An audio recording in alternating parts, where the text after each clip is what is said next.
안녕하세요. 저는 글 쓰고 방송을 찍는 것 말고 중요한 본업이 있습니다. 정치인은 정치인의 본업이 있고 언론도 언론의 본업이 있습니다. 검찰은 검찰의 본업이 있습니다. 각자 본업을 하는 것이 정상적인 사회인데 연일 조국 뉴스가 온 대한민국을 점령하고 있는 가운데 저는 다시 조국 이야기를 꺼내게 되었습니다. 생일 케이크 사진 때문입니다. 이제는 색상 예쁘게 넣고 멋스러운 글씨체도 동원해서 멋진 포스터도 만들었습니다. 사실 대 감성, 법리 대 동정심이라는 좌파의 전형적인 싸움 방법입니다. 보고 역시나 싶었습니다. 이 사람들의 행동에는 이제 기발함이라던가 참신성이 없습니다. 대통령은 특별 메시지를 냈습니다.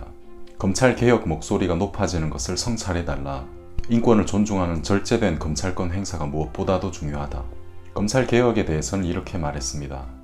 공수처 설치나 수사권 조정 같은 제도적인 개혁뿐만이 아니라 검찰권 행사 방식과 수사 관행에 대한 개혁이 함께 이루어져야 한다. 저는 이렇게 지적하고 싶습니다. 형사 피의자를 디파트먼트 오브 저스티스 장관에 임명을 해서 대한민국을 온 세상의 망신거리로 만든 것이 누구입니까? 일본 언론이 조국을 보고 양파 같은 인간이라고 담아내기 장관이라고 불렀습니다. 문재인 이하 검찰이 적폐 수사하면서 이재수 전 국군 기무사 사령관, 변창훈 검사가 스스로 목숨을 끊었습니다. 문재인과 민정수석 조국 그때는 침묵했습니다. 박근혜 대통령 수사, 이명박 대통령 수사 때도 그랬습니다. 과거에 대한 기억이 없는 사람들입니다. 아니 유리한 것만 기억하는 사람들입니다. 이 정부 아래서 우리는 불행한 사람들이 되었습니다. 자유인들은 그래서 침묵할 수가 없습니다.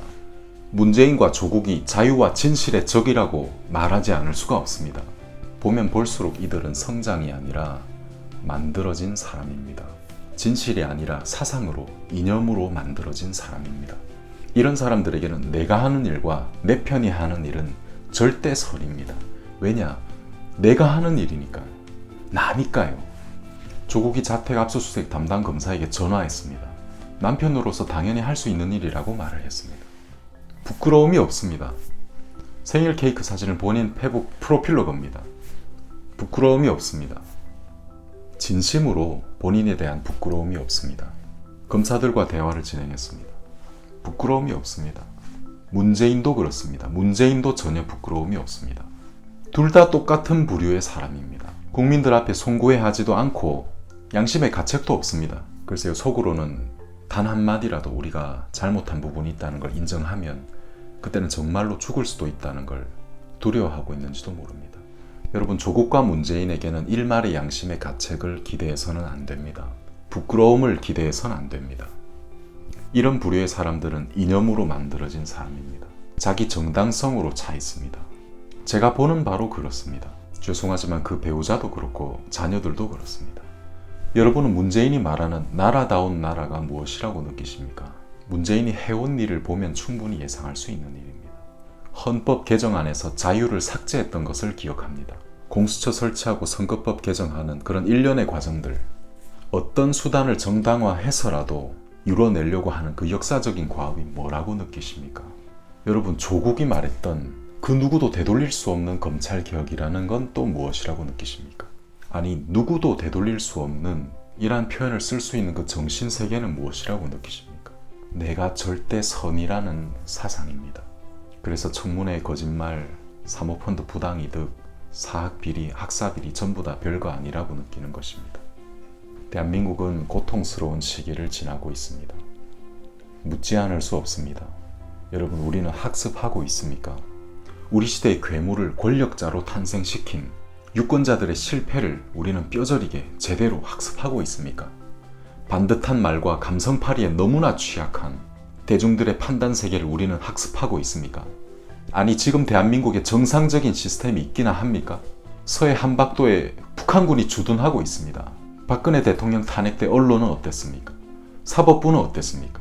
교육은 어떻습니까? 노조는 어떻습니까? 우리 기업들은 지금 본업의 경쟁력 외에도 후진적인 주사파 정치가 만들어낸 수많은 장애물들과 싸우고 있습니다. 여러분, 이런 나라는 망합니다. 이런 나라는 없어집니다. 학습해야 됩니다. 대한민국 앞으로 많은 일들을 해결해 가야 됩니다. 우리와 우리 자녀들의 세상은 세계 무대 안에서 경쟁하는 세상입니다. 인재들과 기업을 키워야 됩니다. 미래 먹거리를 만들어내야 됩니다. 먹거리를 창출하는 전문가들이 누구입니까? 정부 아닙니다. 기업가들입니다. 기업에게 자유를 돌려줘야 됩니다. 인공지능, 빅데이터, 에너지과학, 생명과학, 의학, 신약 개발해야 됩니다. 문재인 정권은 과거로 또 과거로 나라를 되돌렸습니다. 제대로 돌린 것이 아니라 엉망진창으로 돌려서 일본도 등 돌리게 만들었고 미국도 대한민국 정부를 불신하게 만들어 놓았습니다. 그러면서 저들은 임시로 주어진 권력을 영원한 것인 양 착각을 하고 자신들의 상대방을 괴멸하자고 해왔습니다. 그게 저 사람들의 나라다운 나라입니다. 조국, 문재인 씨, 대한민국은 당신들의 나라가 아닙니다. 대한민국은 당신들 소유가 아닙니다. 소유할 수 없는 것을 소유한 것으로 여기는 당신들의 결과는 비참해집니다. 이미 죽어버린 당신들의 권력을 영원한 것으로 착각하는 당신들의 마지막은 비참해집니다.